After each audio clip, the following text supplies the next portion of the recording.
തുടങ്ങിയവിടെ വിശപ്പ്. എനിക്ക് നിന്നോട് നിൽക്കാൻ പേടിയാ. വല്ല വിശപ്പും കൂട്ടിയിട്ട് നീ ഞാൻ എന്നെ പിടിച്ച് തിന്നാലോ. അങ്ങനെ നമ്മുടെ ശ്രേയയും മൈഥിലിയും ഒരു ക്ലാസ്സിലാട്ടോ പഠിക്കുന്നത്. ഒരു മാത്തമാറ്റിക്സ് ഡിപ്പാർട്ട്മെന്റിലാട്ടോ പഠിക്കുന്നത്. ഒരു കോളേജിലും ഒരു ക്ലാസ്സിലൊക്കെയാണ്.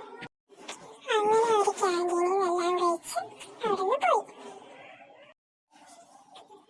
അങ്ങനെ അവർ കൃതിക്കിനെയും ഋഷിനെയും കാണുന്നു കേട്ടോ. വാ ശ്രേയ, നമുക്കൊന്ന് നോക്കിയിട്ട് വരാം. നീ എനിക്ക് കീറുവായി തരൂ? അങ്ങനൊന്നും വരില്ല, നീ വാ. ആടി, ഞാൻ വന്നേക്കാം, നീ നടക്ക്. ഓയ് സീനിയർ. എന്നാ സീനിയർ, അടി കണ്ടായിരുന്നു? ഓ സൂപ്പർ അടി. ഞാൻ എന്റെ ജീവിതത്തിൽ ഇതേപോലെ ഒരു അടി കണ്ടിട്ടില്ല. പിന്നെ ആ ചെറുക്കനത് കിട്ടണം, അവനത് കിട്ടണം. കൊടുത്തതിന് എന്റെ വകയും ഈ സ്കൂളിന്റെ വകയും സോറി ഈ കോളേജിന്റെ വകയും താങ്ക് യു ഫോർ. ഓക്കെ.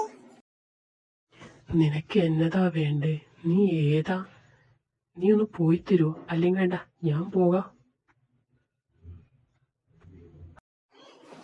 അയ്യോ സീനിയർ പോവല്ലേ, ഞാൻ പറയട്ടെ എന്നിട്ട് പോവാ.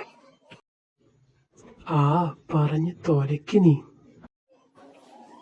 എനിക്ക് സീനിയറോട് ഒരു കാര്യം പറയാനുണ്ട്. Senior, I love you. എനിക്ക് നിങ്ങളെ ഭയങ്കര ഇഷ്ടം. കണ്ടപ്പോഴേ ഇഷ്ടമായിട്ടോ. നീ പറഞ്ഞത് പറഞ്ഞു. ഇനി മേലായി എൻ്റെ അടുത്ത് ഈ വക വർത്തമാനം പറഞ്ഞു വന്ന